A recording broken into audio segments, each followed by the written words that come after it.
అర్జున్ ని అరెస్ట్ చేయడాన్ని ఎట్లా చూస్తారు సార్ నిజానికి? అంటే ఈయన తప్పు లేదంటారా అల్లు అర్జున్? 100% లేదమ్మా. ఇప్పుడు ఆయన పర్మిషన్ లేకుండా అక్కడికి ఆయన పర్మిషన్ లేకుండా లేదని రావద్దని చెప్పలేదు. ఇప్పుడు పర్మిషన్ ఎవరు తీసుకోవాలి? పర్మిషన్ ఎవరు తీసుకోవాలి? థియేటర్ వాళ్ళు తీసుకోవాలి. థియేటర్ వాళ్ళకి వీళ్ళు ముందుగా చెప్పాలి కదా. పర్మిషన్ థియేటర్ వాళ్ళు పంపించారు లెటర్. వాళ్ళిద్దరి మధ్య ఆ తప్పుల్లో పర్మిషన్ తీసుకోవాల్సిన. ఇప్పుడు నువ్వు ఒక విఐపిని నీ ఇంటికి పిలుస్తున్నావు అమ్మా. నీ ఇంటికి విఐపి వస్తుంటే నువ్వు ఆ విఐపికి అవసరం అరేంజ్మెంట్స్ నువ్వు చేస్తావా? విఐపినే మీకు కావాల్సిన అరేంజ్మెంట్ చేసుకుని నా ఇంటికి రండి అంటావా? ఇంట్లో వాళ్ళే అంత కదా. అలాగే థియేటర్ వాళ్ళు థియేటర్ వాళ్ళు హీరోని రమ్మన్నారు. స్పెషల్ ప్రీమియర్ షోకి మీరు వస్తే బాగుంటుంది రండి అన్నారు. సో హీరో వస్తున్నాడు. వస్తూ ఉంటే అరేంజ్మెంట్స్ ఎవరు చేసుకోవాలి? థియేటర్ వాళ్ళు చేసుకోవాలి, పోలీసులు చేసుకోవాలి. ఈ థియేటర్కి పోలీసులకి మధ్య సమన్వయం కుదరక వాళ్ళ అప్లికేషన్ మేము రిక్వెస్ట్ పంపించామంటున్నారు. వీళ్ళేమో మేము వచ్చింది కానీ మాకు లెటర్ మేమేమో అనుమతి ఇవ్వలేదు అంటున్నారు. తనకేం తెలుసు? ఇదే పోలీసులు అనుమతి ఇవ్వడం వాళ్ళు ఏం చేయాలి? మనాడు వస్తాడు, ఏమంటే ఒక అరగంట ఆగిరండి, మేము అన్ని సర్దినాకు రండి అని చెప్తారు. ఇప్పుడు దేవర దగ్గర జరిగినప్పుడు ఏమో దేవర ఇలాగే హడావిడి వచ్చింది, జనాలు వచ్చారు.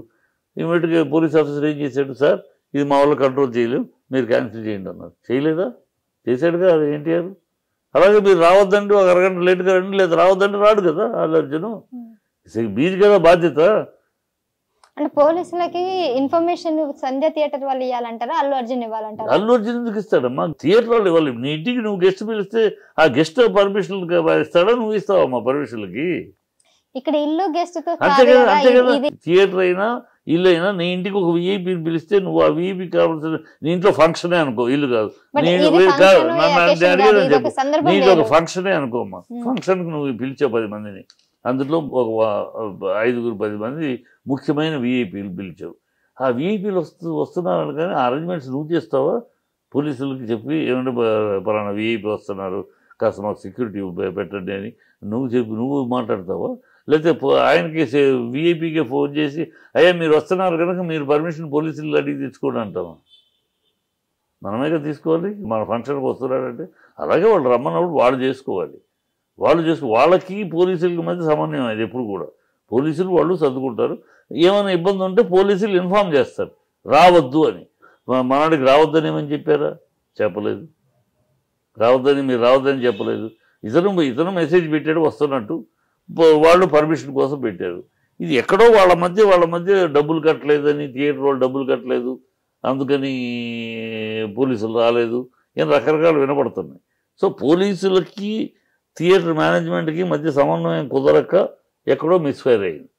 ప్లస్ థియేటర్ దగ్గర జనాలు అంతమంది ఉంటారని కారకం నిర్వాహకుడు. టికెట్లు కొన్న వాళ్ళని లోపలికి పంపించకుండా బయట ఎవరు ఉంచమన్నారు? మనడేమన్నా అల్లు అర్జున్ ఏమన్నా నేను వచ్చేదాకా అందరినీ ఉంచండి అని చెప్పాడా? లేదు కదా. మీ థియేటర్ వాళ్ళు పెట్టుకున్నారు. ఎందుకు ఉంచారు థియేటర్ వాళ్ళు? ఎందుకు బయట ఉంచారు?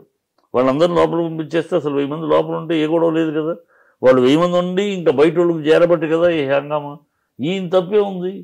చేయి చూపించకుండా ఫ్యాన్స్కి కాలు చూపిస్తాడా? ఆయన చేయి చూపించుకుంటూ వచ్చి ఏం పిచ్చి మాటలయ్యి చేయి చూపించుకునే వస్తాడు. ఈ తప్పులు లెక్క పెడితే వాళ్ళది తప్పి ఆ పేరెంట్స్ కూడా అనకూడదు. కానీ సరిపోయి బిడ్డను వాళ్ళ అబ్బాయి అభిమాని సినిమా ఫస్ట్ షో చూడాలి తీసుకొస్తావు నువ్వు. నీకు 7 ఏళ్ల పిల్లలు ఉంటే తీసుకొస్తావు నువ్వు. బుద్ధి ఉందా లేదా? రేపు పొద్దున చూడొచ్చు ఏంటి కాంగారు 7 గంటలకు రాత్రి 9 చూడాలని చెప్పావా? చేసిన తప్పుకి ఇంత పెద్ద భారీ మూల్యం అయితే చెల్లించదు తప్పు. తల్లి చనిపోయింది, ఇప్పుడు అనకూడదు కదా అంటున్నా. ఇప్పుడు మాటకు సరిపోయి బిడ్డను పోగొట్టుకుని భార్యను పోగొట్టుకుని అతని దగ్గర అంత గురించి తప్పు అనకూడదు. కానీ లేకపోతే తప్పు అక్కడ ఉంది అంటున్నాను. తప్పు అక్కడ ఉంది. తప్పు అబాధ్యత, ఫెయిల్యూర్ పేరెంట్గా తప్పది. కానీ ఈ పరిస్థితుల్లో అంటే ఇంకా అసలే బాధలో ఉన్నప్పుడు ఇంకో బాధ పెట్టడం ఎందుకని అనకూడదు అంటలేదు. కానీ అది తప్పు లెక్క చూస్తే అందరు తప్పులు ఉన్నాయి. ఇందులో అర్జున్ తప్పు ఎక్కడా కనపడలే. కానీ అతను సైలెంట్ గా సినిమా చూస్తుంటే అయిపోయేది. బయటకు వచ్చి షో ఆఫ్ చేసి ఇలా హాయ్ చెప్పి ఇలా చేయడం అనేది కూడా బయటకు వచ్చేలా థియేటర్కి వచ్చాడు, ఎంట్రన్స్ లోపలికి వెళ్ళాడు అంతే. ఎంట్రన్స్ దగ్గరే జనాలు గుంపులు చేతులు పైకి వెళ్ళిపోయాడు. పైకి వెళ్ళిపోయినా కింద తొక్కిసలాట జరిగింది. అప్పుడు మళ్ళీ పోలీసులు బయట నుంచి అంటే పైకి పోలీసులు వెళ్ళిపోతే 10 మంది, కింద ఎవరు లేరు పోలీసులు. ఇది ఎవరు తప్పు? వాళ్ళు కూడా అర్జున్ చూస్తూ పోలీసులు అక్కడికి వెళ్ళిపోయారు పైకి.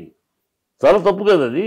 అంటే పోలీసులు తప్పుని అందరి తప్పుని కప్పిపుచ్చుకోవడానికి ఒక స్టార్ని అటాక్ ఇస్తే దాని మీద వెళ్ళిపోతుంది జనాలు, ఎవరు తప్పుని కాకుండా. అలా పోలీసులు తప్పును కవర్ చేసుకుంటానికి అర్జున్ మీద అటాక్ చెప్తే అంటే ఇప్పుడు సిపి ఆనంద్ గారు ఇదంతా మూల కారణం కావాలని ఎన్నికల నుంచి చేసిందని అంటారా? అంటే బయట అయితే ఒక వార్త నడుస్తుంది, వ్యక్తిగత కక్షతోనే సిపి ఆనంద్ గారు ఇదంతా చేశారని అంటున్నారు. లేదంటే మీరు అన్నట్టు ముఖ్యమంత్రి కావాలని ఆయన పేరు సభలో చెప్పనందుకు, పేరు మర్చిపోయినందుకు అల్లు అర్జున్ కక్షపూరితంగా అరెస్ట్ చేయించారంటారు. ఎట్లా చూడాలంటారు?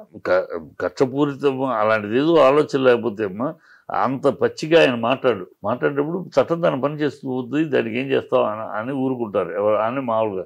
అలా కాకుండా సల్మాన్ ఖాన్ అరెస్ట్ చేయలేదా, సంజయ్ దత్తుని అరెస్ట్ చేయలేదంటే వాళ్ళు డైరెక్ట్ ఇన్వాల్వ్డ్. సల్మాన్ ఖాన్ జగ్గన్ చంపాడు, డైరెక్ట్ ఇన్వాల్వ్డ్. ఇక్కడ సంజయ్ దత్తు ఇంట్లో తుపాకులు AK-47 దొరికినాయి, డైరెక్ట్ ఇన్వాల్వ్డ్. ఇక్కడ డైరెక్ట్ ఇన్వాల్వ్మెంట్ ఏముంది, ఏం కంపారిజన్? ఆ కంపారిజన్ చేయడం కాగా ఆయన ఏమన్నా బార్డర్లో పోరాడా? ఆయనకి అంత స్పెషల్ అంటానికి సినిమా వాళ్ళు ఏమైనా డబ్బులు పెడతారు, డబ్బులు తీసుకుంటారు అని సినిమా వాళ్ళని హేళనగా మాట్లాడాడు. ఈయనేం పీకాడని ఈయన ముఖ్యమంత్రి అమ్మా? ఈయనేమన్నా సమాజంలో ప్రజల కోసం, ప్రజల యొక్క సమస్యలు తీరి పరిష్కారాలు చేసి, పోరాటాలు చేసి, ప్రజల కోసం పోరాటాలు చేసి ముఖ్యమంత్రి అయ్యాడా? ఏం కాదే, వాళ్ళ కాళ్ళు పట్టుకుని వాళ్ళ కాళ్ళ దగ్గర కూర్చొని ముఖ్యమంత్రి అయ్యాడు. ఎదురు అడిగితే ఎందుకు అడగలేము? ఇవన్నీ ఎదురు అడగచ్చు కదా. మాట్లాడతారు సినిమా వాళ్ళు ఎంత కష్టపడితే సినిమా తీస్తారు తెలుసు ఆయనకి. ఒళ్ళు హూనం చేసుకుని ఒక హీరోకి కాళ్ళ దగ్గర, చేతి దగ్గర ప్లేట్లు ఉంటాయి, దెబ్బలు తిని ఎముకలు ఇరిగి ఐరన్ ప్లేట్లు పెట్టుకుని కష్టపడి చెమటోడ్చి ఎముకలు ఒళ్ళు హూనం చేసుకుని ప్రజలు ఆశీర్వాదం పొందుతారమ్మా సినిమా వాళ్ళు. కేవలం డబ్బు కాదు, డబ్బులతోటి సినిమాలు తీసేస్తే ఆ అంబానీలు, ఆదానీలు సినిమాలు తీస్తారు. చెమటోడ్చి 60 మంది 120 రోజులు పనిచేసి ఒక్కొక్క హీరో కాళ్ళు పగలగొట్టుకుని, భుజాలు ఎరగొట్టుకుని, చేతులు ఎరగొట్టుకొని దుమికి ఫైట్లు చేసి ప్రజలు మెప్పించి, ఒప్పించి వాళ్ళ దగ్గర డబ్బులు తీసుకుంటున్నాం. మీకు మళ్ళీ ఓటుకు నోటు కొనుక్కొని మళ్ళీ ఆ డబ్బు సంపాదించడానికి అవినీతి చేయట్లా మేము సినిమా వాళ్ళు. మేము కష్టపడి ప్రజల ముందు పెట్టి ఆశీర్వాదం పొంది వాళ్ళ దగ్గర డబ్బులు తీసుకుంటున్నాం. మీరు సినిమా వాళ్ళ గురించి హీనంగా మాట్లాడతాడు ఆయన. ఏం మాట్లాడాలి? సబ్స్క్రైబ్ చేయండి. Please do subscribe to. Please like, share and subscribe to top Telugu TV. Top Telugu TV.